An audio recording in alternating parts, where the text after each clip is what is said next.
isinailalim na sa state of calamity ang Masantol, Pampanga dahil sa matinding baha. May ulat on the spot si Trisha Zabra. Trisha. Rafi, ngayong umaga nga isinailalim na sa state of calamity ang bayan ng Masantol dito sa lalawigan ng Pampanga. Hanggang dibdib na kasi umabot yung pinakamalalim na taas ng tubig baha dito sa Masantol. Yung mga evacuee na sinubukang umuwi sa kanilang mga bahay kahapon, Rafi, ay bumalik din sa evacuation centers kagabi dahil nga sa paglaki ng tubig dahil sa walang tigil na pag-ulan magdamag.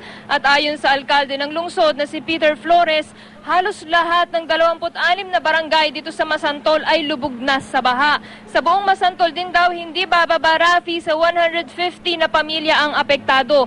Yung ibang mga evacuees natin, Rafi, mag-iisang linggo na raw pabalik-balik sa evacuation center at nananawagan sila ng pagkain dahil hindi raw sila makapagtrabaho ngayon para kumita ng kanilang ipangkakain. Yung iba raw sa kanila, Rafi, namamasura muna, makabili lang ng kanilang pagkain.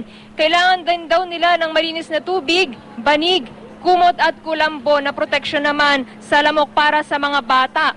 Sa lamig daw kasi rin ng panahon ngayon, nagkakasakit yung mga bata. Yung ilan nga sa kanila roon sa evacuation centers, may ubo, sipon at lagnat. Sa sahig lang daw kasi sila o kaya ay sa mga karton natutulog paggabi. Agad naman nagpadala ng medical team yung munisipyo sa evacuation center para tingnan yung mga pasyenteng yan. At nangako naman ang lokal na pamahalaan ng alalay sa mga relief goods. Narito yung pahayag ng ilang mga evacuee nating nakausap kanina.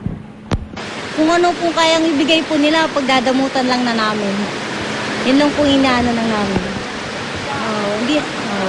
Hindi naman po kami umangad na kung ano pong kusang ibigay sa amin, yun lang po tatanggapin namin. Malaking ano na po sa amin yun. Yung mga anak ko naman, yung sa basurahan, sa basurahan. Ano po yung mga pinakakailangan? Importante yung pagkain, gamot, ganon. Mga batang may sakit. Lagnat, ubo. Ha? Hindi namin napapatingnan. Binibili lang namin ng kahit anong gamot lang na pampaano, makalma. Pero hindi pa namin pinapatingnan. Yun nga po ko, tatlong araw na yata nilalagnat. Samantala, Rafi, bukod dito sa Masantol ay baha rin daw, according sa Provincial Disaster Risk Reduction and Management Council ng Pampanga, yung mga bayan ng San Simon, Guagua, Lubao, Bacolor, Apalit, Candaba, Macabebe, Minalin at Santo Tomas. At ayon din sa PDRRMC, may mga nag-evacuate na rin sa mga naturang bayan. Rafi? Trisha, nabanggit mo yung Candaba, lagi itong binabaha, alam natin, pero gaano na raw kalalim? Meron ba tayong impormasyon yung baha dyan at hindi ba sila nagdeklara ng state of emergency?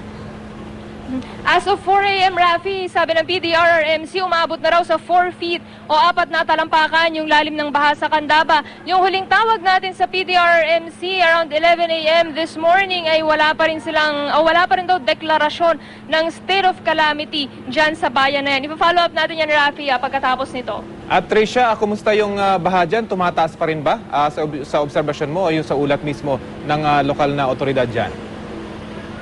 Rafi, hindi humuhupa yung baha dito sa Masantol, Pampanga. Minsan humihina yung ulan. Pag hina ng ulan, huhupa ng konti yung baha, pero konting-konti lang talaga. At pag bumuhos na naman yung malakas na ulan, ang laki ng itinataas ng tubig. Dito sa akin nalalagyan ng ating setup, walang tubig dito kagabi, pero nung magsimulang umulan ng magdamag ng walang hinto, talaga namang hindi na nawala ng tubig dito sa ating kinalalagyan. Okay, maraming salamat, Trisha Zafra. Mag-ingat kayo dyan.